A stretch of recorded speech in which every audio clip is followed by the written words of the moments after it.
Assalamualaikum warahmatullahi wabarakatuh. Selamat pagi semua. Perkenalkan, saya Imrona. Kali ini saya akan membahas materi tentang objek IPA dan pengamatan. Materi kelas 7. Indikator yang akan kita capai yaitu memahami tentang penyelidikan IPA, besaran dan satuan, pengukuran dan alat ukur. Penyelidikan IPA. Apa itu IPA? IPA adalah ilmu yang mempelajari tentang segala sesuatu yang ada di sekitar kita. Seorang saintis atau ilmuwan adalah orang yang menekuni ilmu pengetahuan alam. Seorang saintis menggunakan metode ilmiah, yaitu cara yang ditempuh untuk memecahkan masalah secara sistematis. Seorang ilmuwan juga memiliki sikap ilmiah. Apa saja? Rasa ingin tahu, jujur, tekun, teliti, objektif, dan terbuka.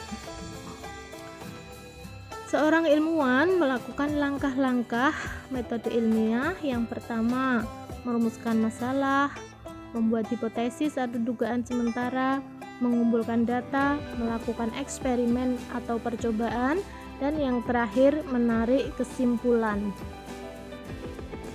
Berikutnya, gejala alam ada dua, yaitu gejala alam biotik dan abiotik.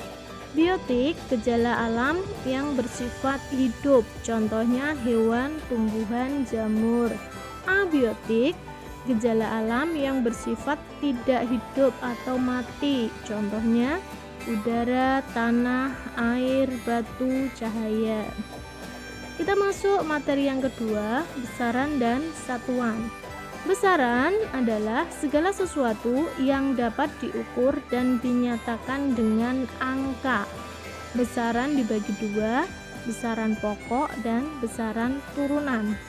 Besaran pokok yaitu besaran yang satuannya sudah ditetapkan, sedangkan besaran turunan yaitu besaran yang satuannya diturunkan dari besaran pokok.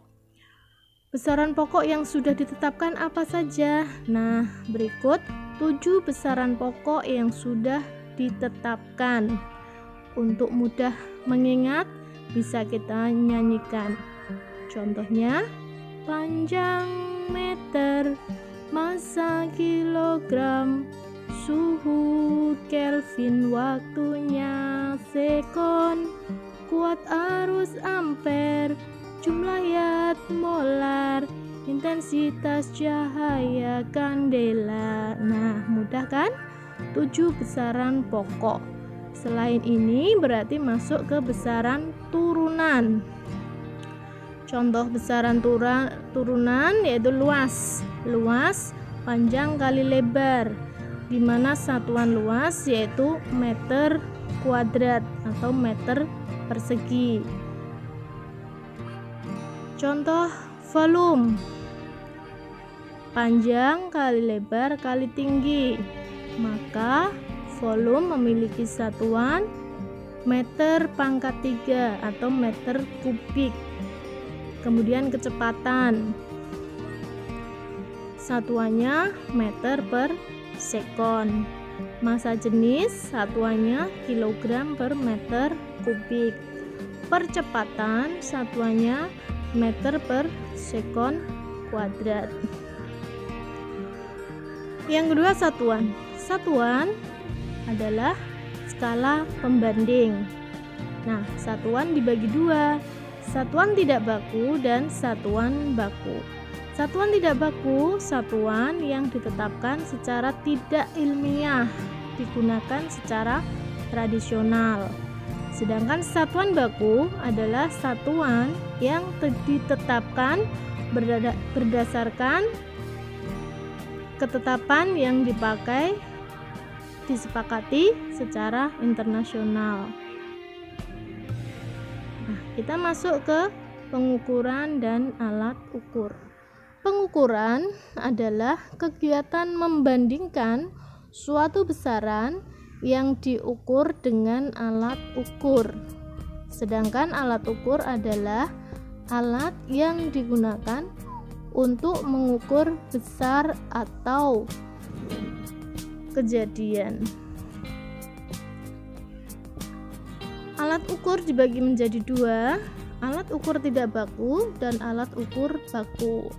Alat ukur tidak baku itu alat ukur yang ditetapkan secara tidak ilmiah dan ini digunakan secara tradisional. Sedangkan alat ukur baku, alat ukur yang ditetapkan secara ilmiah.